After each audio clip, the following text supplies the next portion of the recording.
पजामा पहनाना, ये उनकी खासियत रही है अब तक की। और राजस्थान के जोधपुर विश्वविद्यालय छात्र संघ के अध्यक्ष बनने का सफर और उसके बाद वो लगातार जिस तरह उन्होंने राजनीति में कामयाबी को छुआ है, तो मुझे लगता है मोदी जी ने जो उनको नया डिपार्टमेंट दिया है, आपको ध्यान है केवल जब पहली बार शेखावत मंत्री बनाए गए थे तो मोदी जी ने जब उनका इंटरव्यू लिया था मंत्री बनाने से पहले, और 2 या 3 मिनट की मुलाकात में ही मोदी जी उनसे प्रभावित हो गए थे और उसके बाद गणेश सिंह शेखावत को मंत्री परिषद में शामिल किया। उसके बाद वो पहले राज्य मंत्री बनाए गए, उसके बाद कैबिनेट के मंत्री बनाए गए और बहुत जल्दी हमने उनके राजनीतिक चढ़ाव को देखा, उनके प्रादुर्भाव को देखा। तो अब यहाँ कहा जा सकता है कि वरिष्ठ राजनेता के तौर पर राजस्थान के तो जाने जाते हैं, अब नए टास्क को वो बखूबी संभालते हुए नजर आएंगे। और एक मुझे लगता है कि राजस्थान को जो उन्होंने उपलब्धियां दी वो तो उसका जिक्र तो हम करना चाहेंगे कि ईआरसीपी एक बड़ा मुद्दा था राजस्थान में, श्वेता, जिसको लेकर बहुत राजनीति हुई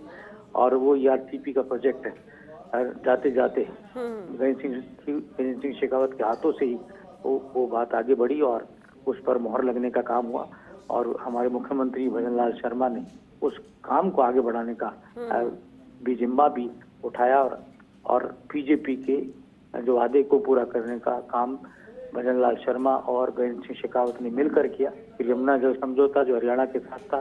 वो दिशा में भी बात आगे बढ़ी। लेकिन ईआरसीपी का जो महत्वपूर्ण प्रोजेक्ट था और जिसको लेकर खुद गणेश सिंह शेखावत पर बहुत उंगली उठी थी, एक तरह से पूरी गहलोत सरकार के दौरान वो मुख्यमंत्री तत्कालीन अशोक गहलोत के भी निशाने पर रहे, तत्कालीन राजस्थान के पीएचडी के मंत्री महेश जोशी के भी निशाने पर रहे। लेकिन जब नरेंद्र मोदी को या बीजेपी को कोई स्टेप लेना होता है तो वो उस वक्त लिया जाता है जैसा उनके पूरे रोड मैप के अनुसार होता है। तो ठीक ईआरसीपी को भी उसी वक्त मूर्त रूप दिया गया जब भारतीय जनता पार्टी का राज राजस्थान में आ गया और उस दिशा में भी काम किया गणेश सिंह शेखावत ने। जी बिल्कुल योगेश जी, ये तो पुराने चेहरे एक्सपीरियंस के साथ है और काम बेहतर पिछले, लेकिन कुछ नए चेहरों की बात करें। चिराग पासवान जिन्हें खेल एवं युवा मंत्रालय की जिम्मेदारी दी गई है, इस नई जिम्मेदारी नए चेहरे को कैसे देखेंगे मोदी टीम में? देखिए, आपको ध्यान ही अनुराग ठाकुर ड्रॉप हो चुके हैं, अब चिराग पासवान एक नए चेहरे के तौर पर है और इसके अलावा तेलुगु देशम के रामा नायडू वो भी नए चेहरे के तौर पर है, यंग चेहरे के तौर पर, और भी कई यंग लीडर्स यहाँ पर अलग अलग राज्यों से लिए गए हैं। किरण रिजिजू जी भी यंग चैप के तौर पर ही जाने जाते हैं मोदी सरकार में। तो मुझे लगता है कि भारतीय जनता पार्टी की तमाम जो सरकार है एनडीए की, चिराग पासवान क्योंकि उनके पिताजी के गुण हैं उनके अंदर, रामविलास पासवान जिन्हें देश में मौसम विज्ञानी कहा जाता था राजनीतिक तौर पर, चाहे कोई सी भी सरकारें देश में रही हो उसमें वो मंत्री रहे और अपने आप को उन्होंने साबित किया। और खास तौर से खाद्य और नागरिक आपूर्ति महकमा जिसके लिए वो जाने गए थे और देश में उन्होंने इस दिशा में खास तौर से राशनिंग प्रणाली को सशक्त बनाने का काम रामविलास पासवान ने अपने जमाने में किया था। चिराग पासवान उन्हीं के बेटे हैं, राजनीतिक गुण उनके अंदर है, जीन्स में है उनके, तो मुझे लगता है वो खुद को साबित करेंगे क्योंकि एक बड़ी जिम्मेदारी है, अपनी पूरी पार्टी की भी जिम्मेदारी है और पूरे एक संसदीय दल का वो नेतृत्व करते हैं जिसमें 5 सांसद है उनकी पार्टी के, बड़ी दर्ज करके वो बिहार से उन्होंने अपने आप को साबित कर दिया। तो एक दलित युवा नेता के तौर पर चिराग पासवान यहाँ पर बहुत महत्वपूर्ण जिम्मेदारी को आगे बढ़ाते हुए नजर आएंगे। बिल्कुल, और ऐसे कई नाम हैं योगेश जी, लेकिन इंतजार जरूर है कि राजस्थान से जो 4 अहम चेहरे मोदी मंत्रिमंडल में शामिल हुए हैं उन्हें और क्या जिम्मेदारी दी जाती है। हालांकि अभी तक सिर्फ 2 नाम सामने आए हैं, भूपेंद्र यादव और गजेंद्र सिंह शेखावत। देखिए, मुझे लगता है कि यहाँ पर तमाम अभी कुछ ही देर में सब चीजें तय हो जाएंगी और सबको ज्यादा समय लगना नहीं चाहिए था। ये काम वैसे तो माना जाता है कि कल रात को ही हो जाता है शपथ ग्रहण के बाद, लेकिन शपथ ग्रहण लंबा चला कार्यक्रम, तो ऐसे में सुबह की भी सुन रहे थे हम, सुबह हो जाता। अब कहा जा सकता है कि जल्दी ये हो जाएगा और आज पूरे 4 मंत्रियों को नई जिम्मेदारी दी जाएगी। बिल्कुल, लेकिन धर्मेंद्र प्रधान और शिक्षा मंत्रालय, योगेश जी, एचआरडी मिनिस्ट्री इस बार बहुत ही गुणी नेता है भारतीय जनता पार्टी के धर्मेंद्र प्रधान। और आपको ध्यान ही उड़ीसा में जिस तरह बीजेपी मैंडेट लेकर आई, ना केवल सरकार वहां बनी, सबसे ज्यादा सांसद भी उड़ीसा ने बीजेपी को दिए, बीजेडी को पीछे छोड़कर। धर्मेंद्र प्रधान अपने आप में एक बड़े नेता के तौर पर पूरब से आते हैं, विद्यार्थी परिषद से निकले, विद्यार्थी परिषद के वो कहा जा सकता है लंबे समय तक उस संगठन में काम किया जो आरएसएस का हरावल दस्ता अनुषांगिक संगठन कहा जाता है। तो कहा जा सकता है धर्मेंद्र प्रधान मानव संसाधन मंत्रालय के मंत्री होने के नाते, और पुराना अनुभव है उनका, वो काम आएगा, और उस मंत्री के नाते वो छाप छोड़ने में बिल्कुल और ये एक ऐसा मंत्रालय है जो भारतीय जनता पार्टी जिस परिवार से ताल्लुक रखती है, संघ परिवार से, तो ये जो मंत्रालय है हमेशा से ही यहाँ पर संघ का दखल रहा है, विचार परिवार का दखल रहा है, और विचार परिवार के जानने वाले को ही इस तरह का मंत्रालय ये सब्जेक्ट दिया जाता है। तो मुझे लगता है उस दिशा में यहाँ संघ की अपनी भूमिका भी रही होगी, और क्योंकि ये पूरी तरह संघ से निकले हुए और विद्यार्थी परिषद बैकग्राउंड के नेता है, तो वो भी एक यहाँ प्लस फैक्टर इनके पक्ष में ये रहा होगा। आपको ध्यान ही है कि राजस्थान में भी मदन दिलावर शिक्षा मंत्री है जो खुद हार्डकोर संघी कहे जाते हैं। इसके अलावा उससे पहले वासुदेव देवनानी रहे, वो भी पूरी तरह विद्यार्थी परिषद संघ से ओतप्रोत नेता रहे। तो ये जो महकमा है वो कमोवेश दिया जाता है। जी बिल्कुल, लेकिन योगी जी एक अहम बात ये भी कि देखिए ठीक है, नाम नजर आ रहे हैं, विभाग का बंटवारा यहाँ पर किया जा रहा है, और ये भी इसलिए जल्दी कि जल्द से जल्द काम शुरू करना है, जो वादे किए उसे पूरा करना है। लेकिन इन तमाम अहम चेहरों पर एक्सपीरियंस के साथ साथ एक बेहतर कह सकते हैं कि छवि भी इन नेताओं की। लेकिन संघ परिवार का आपने जिक्र किया, संघ परिवार का कितना दखल आपको नजर आता है? एक राजनीतिक विश्लेषक होने के नाते ये सवाल मेरा आपसे जरूर रहेगा कि संघ परिवार इस बार उसकी भूमिका कितनी अहम रही? विचार परिवार बहुत बड़ी ताकत है भारतीय जनता पार्टी की। बिना विचार परिवार के बीजेपी कुछ भी नहीं है, बिना विचार परिवार के बीजेपी कुछ भी नहीं है, और ये इस बात में कोई संशय नहीं। संघ है तो बीजेपी, क्योंकि माता के बिना पुत्र की स्थिति को हम कल्पना नहीं कर सकते। बिल्कुल। तो वो माता है, बीजेपी पुत्र के तौर पर है, और पुत्र अपनी माता के बगैर पूछे कोई कार्य करे तो उस कार्य की सफलता संदिग्ध हो जाती है। तो यहाँ पर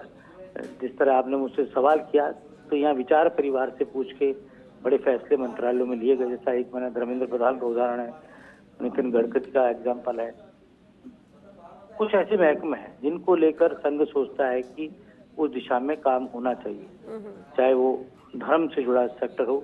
जल शक्ति जैसा मंत्रालय हो जहाँ पर गंगा सफाई अभियान हुआ, राम मंदिर से जुड़े प्रोजेक्ट हों, जहाँ पर कल्चरल मिनिस्ट्री एक अपने आप में बहुत बड़ा महत्वपूर्ण है, क्योंकि विचार परिवार के लोग मानते हैं कि भारत अपने आप में वैचारिक तौर पर न केवल भारत से जोड़कर ही देखा जाए, बल्कि सुदूर तक फैला हुआ जो उसका पुराना भारत का मानचित्र रहा होगा पौराणिक काल में, या फिर मध्य काल के अंदर, या गुप्त काल के अंदर, मौर्य काल के अंदर, वैसा मानचित्र वो अभी भी उसी तरीके से उसको देखते हैं। चाहे वो कंबोडिया तक फैला हुआ सुदूर भारत का उस जमाने का नक्शा रहा हो, चाहे वो अफगानिस्तान हो या ईरान तक फैला हुआ रहा हो, तो वो जो कल्चरल मिनिस्ट्री है वो भी यहाँ पर संघ की सोच रहती है कि वो ऐसे गुणी नेताओं के हाथ में रहे जिससे भारत का सांस्कृतिक जो गौरव है वो पुनः लौट कर आए। आपको ध्यान है, इसीलिए अयोध्या को दुनिया में हिंदुत्व की सांस्कृतिक राजधानी बनाने के पीछे का मकसद भी यही था कि अयोध्या आकर जाने कि हिंदुत्व क्या चीज है, हिंदुत्व और हिंदू ये मतलब किस शब्दावली का ही हिस्सा नहीं है, ये अपने आप में एक विज्ञान है। हिंदुत्व अपने आप में एक धार्मिक विज्ञान है, एक सनातन संस्कृति को मानने वालों को लेकर भी संघ की सोच रहती कि मंत्रालय उसे अनुरूप दिए जाए। तो चाहे हम शहरी विकास की बात कर लें, चाहे हम मानव संसाधन जहाँ शैक्षिक पाठ्यक्रम हो, वो पाठ्यक्रम ऐसा हो जहाँ पर उन वीर महापुरुषों की गाथाएं पढ़ाई जाएं जिन्होंने देश के नवनिर्माण में, देश की आजादी के अंदर और तमाम वो योगदान जिनका रहा हो, जो सांस्कृतिक और पौराणिक योगदान जिन महापुरुषों का रहा हो, उनको आज के नई पीढ़ी को बताने की बात हो। तो कोशिश विचार परिवार की है कि इस तरह के महकमे सामने। कुल मिलाकर मेरा ये मानना है कि अपने आप में ये एक सोशल इंजीनियरिंग होती है और उस सोशल इंजीनियरिंग को संघ के लोग भी समझते हैं कि किस तरह से यहाँ पर दिया जाए। जनजातीय क्षेत्र का विकास का काम है, जहाँ पर संघ विचारधारा का कोई व्यक्ति अगर वहाँ आता है तो कोशिश ये रहती है कि वो वहाँ पर एक फैलाव हो, विचारधारा का फैलाव हो, उन इलाकों में फैलाव हो जहाँ पर सामाजिक न्याय अधिकारिता जैसा मंत्रालय हुआ, जहाँ पर हिंदुत्व और वैचारिक तौर पर वहाँ पर संघ का बीजारोपण करते हुए वो नेता नजर आए जो संघ से ही निकले हों और उस विचारधारा को अपनाते हुए और अपने महकमों को सशक्त बनाने का काम करे। तो कुल मिलाकर विचार परिवार की छाया नजर आती है, इसमें कोई संशय नहीं है। और क्योंकि बहुत सारी चीजें होती है, आपको ध्यान ही होगा कि बीते कालखंड में भी चाहे वो मुद्दा राम मंदिर का रहा हो जिसको पूरा करने का काम नरेंद्र मोदी ने किया, चाहे वो मुद्दा बीते कालखंड में यहाँ पर और कई सेक्टर्स के अंदर नवनिर्माण मंदिरों के रहे हों, चाहे मथुरा काशी जैसे बड़े ज्वलंत मुद्दे रहे हों, तो आर्किटेक्चर जो मंत्रालय है वो अपना काम कर रहा है, तो दिशा में आगे बढ़ रहा है जैसा संघ के विचार या विचारधारा के लोग मानते हैं। तो ये कोशिश रहेगी, चाहे धारा 370 हटी हो कश्मीर से, ये भी संघ के अंदर पूरी तौर से पहले से ही इस बारे में व्याख्या कर ली गई थी। और मैं तो दर्शकों को बताना चाहूंगा कि वो आपके बहुत पहले जब जम्मू कश्मीर लद्दाख एक राज्य हुआ करते थे और जब नरेंद्र मोदी प्रधानमंत्री पद पर प्रोजेक्ट भी नहीं हुए थे, उससे पहले ही संघ ने पूरे जम्मू कश्मीर का नक्शा तैयार कर लिया था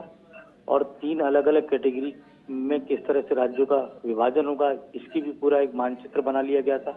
और उसके बाद जो आज सरकार्यवाह के तौर पर हमें सरकार्यवाह के तौर पर अरुण कुमार नजर आते हैं, वो उस जमाने में इस काम को कर रहे थे। और जब मोदी सरकार बनी पहली बार तो उसी दिशा में फिर प्रधानमंत्री नरेंद्र मोदी ने आगे बढ़ने का काम किया और वो हमारे सामने है कि किस तरह केंद्र शासित प्रदेश वहाँ बनाए गए, लेफ्टिनेंट गवर्नर को वहाँ ताकत दी गई, किस तरह से वहाँ पर लद्दाख का विकास, चाहे जम्मू का विकास, चाहे कश्मीर का विकास, इन तीनों की अवधारणा को अलग अलग तरीके से अलग अलग केंद्र शासित प्रदेशों के माध्यम से धारा 370 हटाकर और वहाँ पर कश्मीरियों को भारतीयता के साथ जोड़ने का काम किया गया। तो वैसे भी धारा 370 हटाना बीजेपी के सबसे बड़े